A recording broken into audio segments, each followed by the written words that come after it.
예, 오늘 성경 읽기와 또 기도, 성경 봉독, 예, 우리 언덕교회 여성분들이 영성이 충만하신 것 같습니다.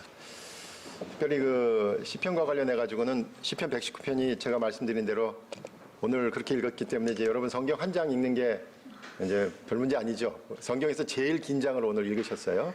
119장. 176절까지 있잖아요. 가만 보니까 이게 22개의 히브리 알파벳이 22개예요. 우리나라로 말하자면 가나, 다라, 마바사, 뭐 기역, 니은, 디귿, 리귿. 근데 그것을 8절씩 딱 맞춰서 22 곱하기 8 하면 176 나오죠. 그래서 정확한 정형식입니다. 그리고 흥미로운 건 뭐냐면요.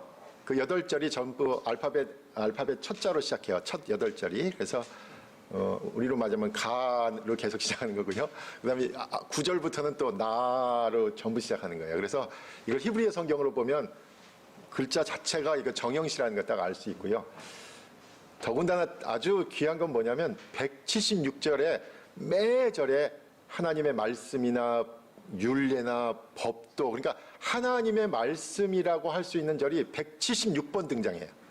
여러분 그거 느끼셨어요? 한 절 한 절에 말씀 아니면 율례 아니면 법도 아니면 이런 단어가 꼭 등장하는 거예요. 그러니 어마어마한 시인 거죠. 이 시를 이렇게 지을기가 이렇게 어려운 엄청난, 그래서 뭐 전체적으로는 하나님의 말씀의 면류관 뭐 이렇게 별명이 붙어 있는 게 오늘 읽은 시편 119편입니다. 오늘 말씀과 관련해 가지고도 가만 생각해 보니까 전체적으로 봐라. 오늘 권사님이 읽어주신 성경 본문에 설교 본문의 핵심은 전체적으로 봐라라는 것입니다. 또 오늘 우리 최은경 집사님이 구제와 관련해 가지고 말씀하셨는데, 저희가 밖에 나갔다 오면 꼭 손을 씻고 발을 씻잖아요. 그런데 제가 발을 씻으면서 생각나는 게 있더라고요. 발로만 씻을 수가 없잖아요. 그래서 손으로 발을 씻는데, 손으로 발을 씻고 나면 발만 깨끗해지는 게 아니라 손도 함께 깨끗해지죠. 손을 따로 씻을 필요가 없어요. 그죠? 네.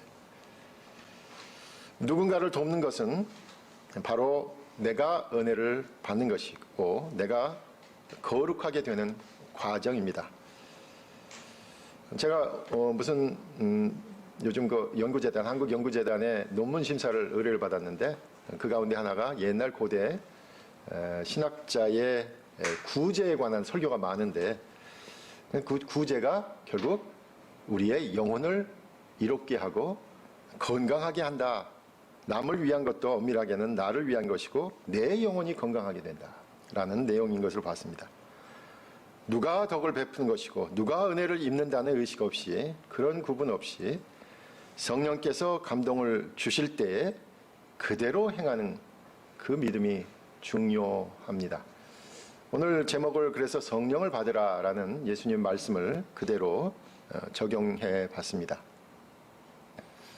오늘 본문은 예수님께서 부활하신 그 이후의 일을 전하고 있습니다.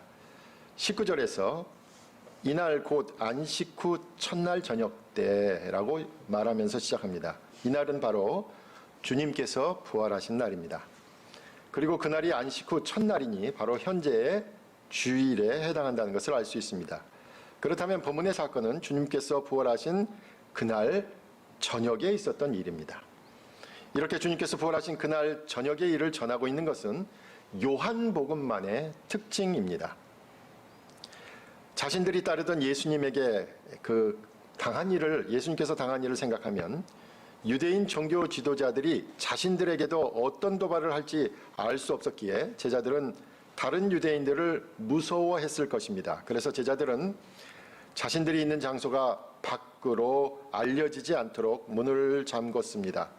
오늘 본문에서 문들을 닫았더니 라는 말은 신분이 확인되지 않으면 밖에서 안으로 들어올 수 없게 만들고, 안에서 서로 신분이 확실한 제자들만 비밀리에 모임을 갖고 있었다는 뜻입니다. 아마도 제자들은 그날 아침 일찍 있었던 일에 대해 전해 들었을 것입니다. 20장 1절에 따르면 막달라 마리아가 예수님의 시신을 두었던 무덤이 빈 것을 알았습니다. 그리고 20장 2절에서는 베드로와 예수께서 사랑하시던 제자, 베드로와 예수께서 사랑하시던 제자가 그 이야기를 듣고 달려가서 또 빈 무덤을 확인했습니다. 그런데 20장 9절에는 이렇게 괄호로 쳐져가지고 성경에 그가 죽은 자 가운데서 다시 살아나야 하리라 하신 말씀을 아직 알지 못하더라. 제자들이 알지 못한다는 사실을 얘기하고 있고요. 아직 무슨 일이 벌어지고 있는지 사태 파악을 못하고 있었던 것이죠. 그래서 문을 걸어 잠그고 있었는데 예수께서 오사 가운데 서서 제자들에게 말씀을 하시는 것입니다. 바로 제자들이 불안에 떨고 있는 그 상황에서 일상적이지 않은 일이 벌어진 것이죠. 비일상적인 일, 도저히 설명할 수 없는 일, 기적이라고 밖에는 말할 수 없는 일이 바로 그날 아침 무덤에서 사라진 예수님께서 살아있는 모습으로 제자들 가운데 나타나신 것입니다. 요한복음은 특별히 지금 제자들 가운데 서 계신 분이 바로 며칠 전에 십자가에서 돌아가신 바로 그분이라고 확인하는 과정이 구체적으로 나타납니다. 오늘 본문 20절에서 손과 옆구리를 보이시니 제자들이 주를 보고 기뻐하더라라는 말씀을 통해 십자가에서 돌아가신 분이 정말로 살아나서 우리 앞에 계시다는 점을 강조하고 있습니다. 오늘 본문 뒤에 나오는 상황입니다만 일주일이 지난 후에 바로 이 자리에 없었던 사람이 하나 있었죠. 도마. 도마에게도 예수님께서는 27절에서 내 손가락을 이리 내밀며 내 손을 보고 내 손을 내밀어 내 옆구리에 넣어보라 라고 말씀하십니다. 다시 말해 요한복음은 구체적이고 실증적으로 부활하신 예수님을 확인하는 과정을 반복하면서 일주일 동안 나타날 때마다 반복해서 보여주시면서 십자가에서 돌아가신 분이 바로 부활하신 주님이시라고 재차 확인하고 있습니다. 그분의 상처를 통해 십자가에서 숨을 거두신 분이 지금 자신들 앞에 나타나신 예수님과 동일인인 것을 알게 되는 것이죠. 예수님의 십자가에서의 상처가 바로 예수님 자신임을 증명합니다. 그 고통의 한복판에서 숨을 거두실 때 생긴 바로 그 상처를 통해서 지금 제자들 앞에 나타난 분임을 확인할 수 있었습니다. 십자가의 상처는 바로 예수님의 정체성을 확인하는 증거였던 것입니다. 이와 같이 저와 여러분의 아픔과 고통과 어려움에서 생긴 바로 그 상처도 후에는 우리 자신을 확인할 정체성의 증거가 된다는 점도 분명합니다. 우리 각자가 현재 겪는 고난을 믿음으로 견뎌내면서 얻는 상처가 있다면 그 상처는 후에 분명히 부활의 주님과 함께 서로를 확인하는 상처로 기억될 것입니다. 그리고 조금도 견딜 수 없을 것 같았던 그 아픔과 고통과 어려움의 순간에 부활의 주님께서 우리와 함께 하셨다는 사실을 증거하는 상처가 될 것입니다. 현재 상처는 우리가 주님과 함께 그 고난을 이겨냈다는 증거가 된다는 것입니다.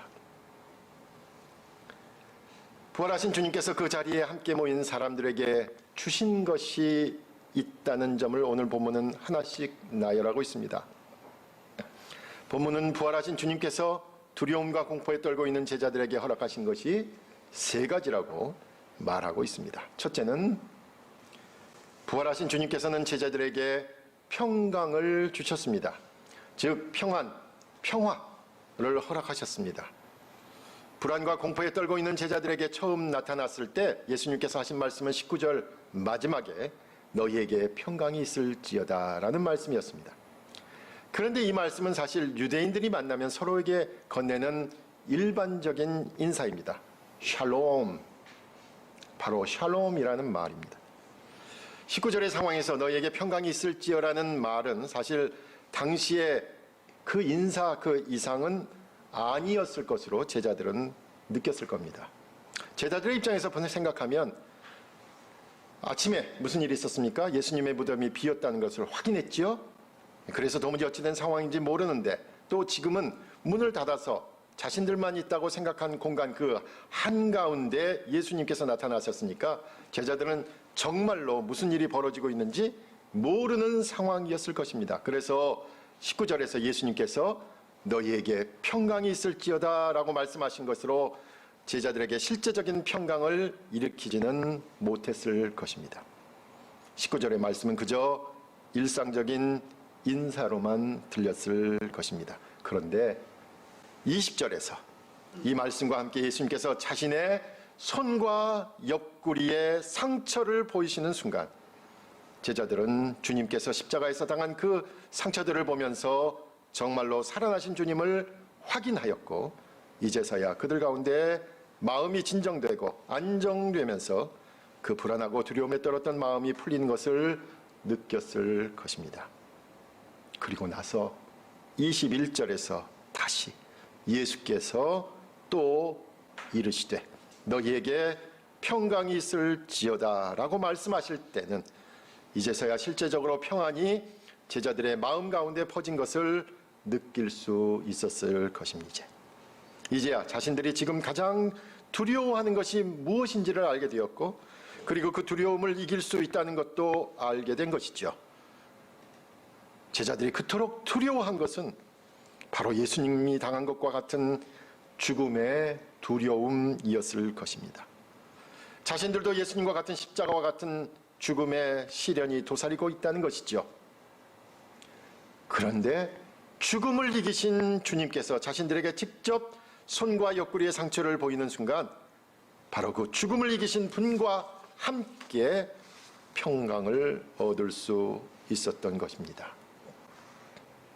사실 너희에게 평강이 있을지어다 라는 말은 예수님께서 요한복음 14장 27절에서 십자가를 지시기 전에 이미 제자들과 마지막 식사를 하시면서 그때 하셨던 말씀입니다. 14장 27절의 말씀은 이렇습니다. 평안을 너희에게 끼치노니 곧 나의 평안을 너희에게 주노라. 내가 너희에게 주는 것은 세상이 주는 것과 같이 아니하니라. 너희는 마음에 근심하지도 말고 두려워하지도 말라. 예수님께서는 이미 십자가를 지시기 전부터 제자들에게 이 평강과 평안을 약속하셨는데 제자들은 내내 죽음의 두려움과 공포 속에서 이 평안의 의미를 망각하고 있다가 부활하신 주님을 뵙고 나서야 비로소 주님이 주시는 평안을 제대로 느낄 수 있었던 것입니다. 이후로 서로에게 평안을 비는 것은 주님의 이름으로 모이는 기독교 공동체의 인사가 되었습니다. 그래서 저와 여러분도 헤어졌다 다시 주님의 이름으로 만날 때는 서로에게 평강과 평안을 비는 것입니다. 아니, 혹시 근심과 걱정과 염려를 마음에 가득 안고 왔더라도 이렇게 어려운 상황에서 이렇게 힘들게 예배를 드리면서 저와 여러분이 분명히 얻게 되는 것은 바로 주님의 평강과 평안이어야 합니다. 특별히 지금처럼 예배를 통해서 부활하신 주님께서 우리와 함께 하신다는 것을 고백하고 느끼고 깨닫는 순간 우리에게 진정한 평강과 평안은 임하는 시간이 되어야 합니다. 그것이 저와 여러분이 모여서 또 같은 시간에 각자의 처소에서 예배를 드리는 이유입니다.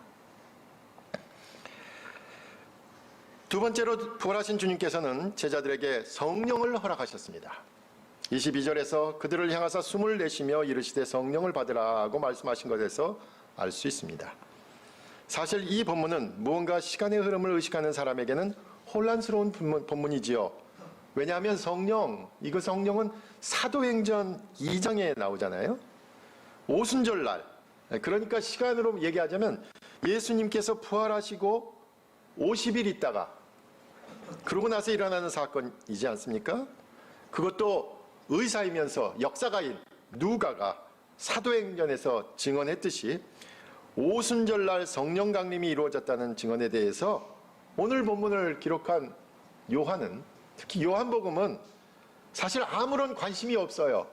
오순절날 성령이 오셨다는 것에 대해서 관심이 없어요. 언제 성령이 오셨느냐? 부활하시고 나서 오순절날이 아니냐? 바로 그런 역사적인 순서나 설명에는 무관심하다는 겁니다. 왜 그럴까요?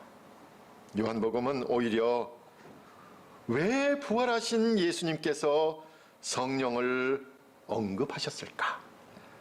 그 동기를 밝히려고 하고 있습니다. 왜 부활하신 주님께서 성령을 말씀하셨을까? 그것은 바로 제자들을 통해서 계속되기를 바란 일이 있었기 때문입니다. 바로 앞절인 21절에서 아버지께서 나를 보내신 것 같이 나도 너희를 보내노라 라는 말씀의 단서가 있습니다. 다시 말해 제자들에게 맡기실 일이 있어서 성령을 보내신 것입니다. 그렇다면 제자들에게 부탁하신 일은 무엇일까요? 구체적으로 그 일의 내용은 나오지 않습니다. 그저 21절에서 아버지께서 나를 보내신 것 같이 나도 너희를 보낸다라는 형식만 언급이 되어 있습니다. 그 형식은 부활하신 주님을 목격한 사람들을 보내신다라는 것입니다. 부활의 사건 이후에 부활의 주님을 목격한 사람을 보내신다. 왜 보내실까요? 무엇을 하라는 말씀인가요? 무엇을 증거하라는 말씀인가요? 단순히 죽은 사람이 살아났다, 예수님께서 부활하셨다라는 것을 알리라는 것일까요? 먼저 하나님께서 예수님을 보내셨고 이제 예수님도 제자들을 보내니 이 일은 하나님으로부터 시작된 일이라는 것을 알 수 있습니다. 다시 말해 제자들을 보내신 일은 위로부터 비롯된 것입니다. 바로 그것을 위해서 성령을 허락하신 것이죠.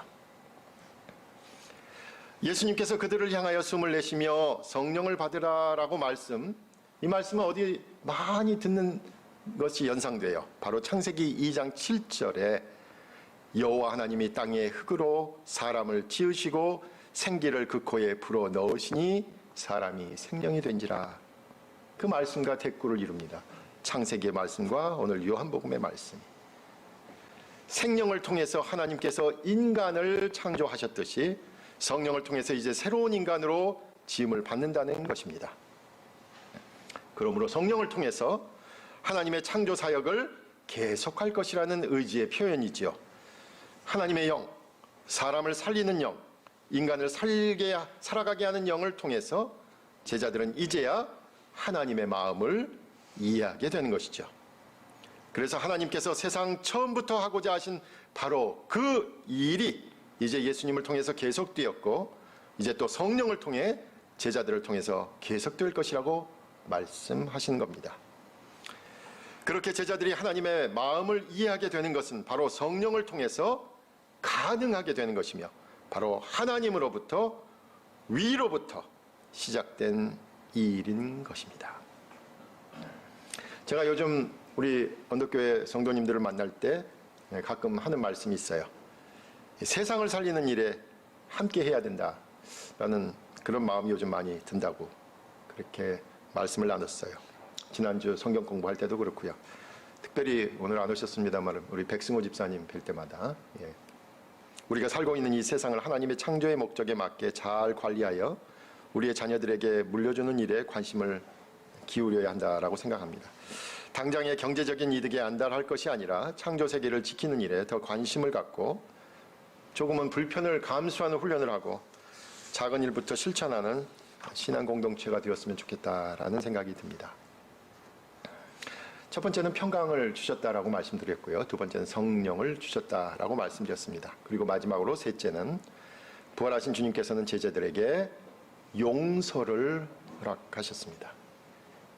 제가 주님께서 성령을 받으라고 하신 일이 형식적으로는 하나님께서 시작하신 일, 위로부터 비롯된 일이라고 말씀드렸는데 이제서 성령을 통한 그 구체적인 내용은 바로 용서입니다. 앞에서 제자들이 성령을 받는 순간 하나님의 마음을 이해하게 된다고 말씀드렸습니다. 제자들이 이해하게 되는 하나님의 마음은 세상 처음부터 계속되었던 것이고 이제 예수님의 십자가와 부활을 통해 완성된 사역입니다. 그러므로 제자들은 성령을 받고서야 예수님께서 이 세상에 오신 이유를 비로소 이해하게 된 것입니다. 예수님의 삶과 사역, 즉 십자가와 부활, 이제 예수님께서 아버지께로 돌아가는 의미를 알게 된다는 뜻이지요. 다시 말해 예수님의 사역의 내용과 그 의미를 알게 된다는 것입니다. 성령을 통해 제자들이 알게 되는 예수님의 사역은 바로 하나님의 사랑을 드러내는 것이었습니다. 그리고 그것은 바로 용서였습니다. 우리는 십자가와 부활로 완성되는 예수님의 사역이 바로 하나님의 용서를 이루신 것이라는 너무나 당연한 사실을 부활이라는 기적적인 사건으로 인해 흘려버린 경향이 있습니다. 왜 예수님께서 십자가를 지셨는지, 그리고 왜 예수님께서 부활하셨는지, 그 궁극적인 이유는 바로 죄인인 우리를 용서하시려는 하나님의 강력한 사랑의 의지였던 것입니다. 우리 죄인을 향한 하나님의 용서, 그것이 바로 부활로 마무리되는 것이었죠. 그래서 요한복음은 행여 부활이라는 기적에만 주목하다가 왜 주님께서 이 땅에 오셨는지, 예수님께서 삶과 사역을 통해 무엇을 우리에게 보이고자 하셨는지, 그리고 도대체 왜 예수님께서 부활해야 하셨는지 바로 그 의미를 놓치지 말라고 주의를 주고 있는 것입니다. 하나님으로부터 시작된 사역, 위로부터 시작된 일이 예수님을 통해 수행되었고, 이제 주님은 제자들을 통해서 그 일을 이루고자 하시는데 그 전체를 통해서 용서의 메시지를 보라, 독자들에게 호소하고 있는 것입니다. 그리고 바로 그 사실을 알리기 위해서 마지막 23절에서 부활하신 예수님께서 제자들에게 너희가 누구의 죄든지 사하면 사하여질 것이요 누구의 죄든지 그대로 두면 그대로 있으리라는 용서의 말씀을 부탁하신 것입니다. 예수님의 사역의 궁극적인 내용은 바로 용서였습니다. 부활이라는 기적은 바로 우리를 향한 하나님의 사랑, 그리고 죄인인 우리를 향한 하나님의 용서를 보여주는 것이었음을 기억하라는 것입니다. 그리고 이제 성령을 받은 제자들을 통해서 바로 이 용서의 일을 계속할 것을 당부하신 것이고, 바로 이 용서를 위해서 제자들을 보내신 것입니다. 제자들은 용서하는 일을 통해서 예수님의 사역을 계속하게 되는 것입니다. 용서라는 말은 정말로 힘든 것임을 우리는 잘 알고 있습니다. 누군가 우리를 서운하게 하거나 섭섭하게 한 일, 베푼 은혜에 대해서 감사하지 않을 때, 그리고 선의를 악의로 바꾸어 우리의 삶을 송두리째 흔들어 놓을 때 우리 모두는 사실 섣불리 용서라는 말을 떠올릴 수는 없습니다. 그런데 만약에 하나님께서 우리에게 베푸신 용서의 은혜가 너무나 감격스러워서 이제 우리와 관련을 맺는 바로 그 사람에 대해서 어떻게라도 용서라는 말을 떠올릴 수 있게 된다면 이 용서는 분명히 우리를 용서하신 하나님으로부터 시작된 것이기 때문에 용서는 하나님적인 것이고 신적인 것이 될 수 있습니다. 본문에 따르면 부활한 주님은 지금 자신과 함께하고 있는 바로 제자들에게 용서의 고난을 허락하셨음을 주목할 필요가 있습니다. 그러므로 예배의 시공간을 함께하는 우리 예배 공동체에게 부활의 주님께서 용서를 부탁하신 것을 잊지 말아야 합니다. 도저히 생각해도 용서가 되지 않는 바로 그 사람, 아니 용서라는 말을 떠올리는 것만으로도 헛구역질이 날 것 같은 바로 그 사람에 대해서 만약에 갑자기 밑도 끝도 없이 연민의 마음이나 불쌍한 마음이 행여든다면 바로 그 순간 우리 안에 부활하신 주님께서 보내신 성령께서 계신다는 증거가 됩니다. 우리 인간의 마음으로부터는 절대 용서는 일어나지 않습니다. 용서는 하나님의 마음이기 때문입니다. 그러므로 도저히 용서가 되지 않는 사람이 있다면 먼저 마음의 성령께서 우리의 마음을 인도하시기를 간구하시기 바랍니다. 용서는 성령께서 하시는 일이기 때문입니다. 오늘 본문은 예수님의 부활이라는 기적 자체보다는 주님의 사역 전체를 생각할 것을 촉구합니다. 부활하신 주님께서는 저와 여러분에게 진정한 평강과 평안을 주셨어요. 그리고 이 평강과 평안을 나누기를 원하십니다. 특히 성령을 우리에게 보내신 주님께서는 이제 주님께서 하신 용서의 사역을 계속할 것을 당부하셨습니다. 그래서 오늘 본문은 예수님께서 제자들에게 주신 지상 명령이고 요한복음에 있는 유언이고 그레이트 커미션 마태복음 28장에만 있는 것이 아니라 바로 요한복음 오늘 본문에 나타나는 것입니다. 이제 누군가를 용서할 수 있는 권한을 받은 저와 여러분이 세상의 상식과 윤리로는 도저히 용납할 수 없는 사람들에게까지도 나아갈 수 있는 용기를 내시기 바랍니다. 주님께서 보내신 성령을 통해 바로 그 일에 함께하는 우리 모두가 되시길 간절히 부탁드립니다. 기도하겠습니다.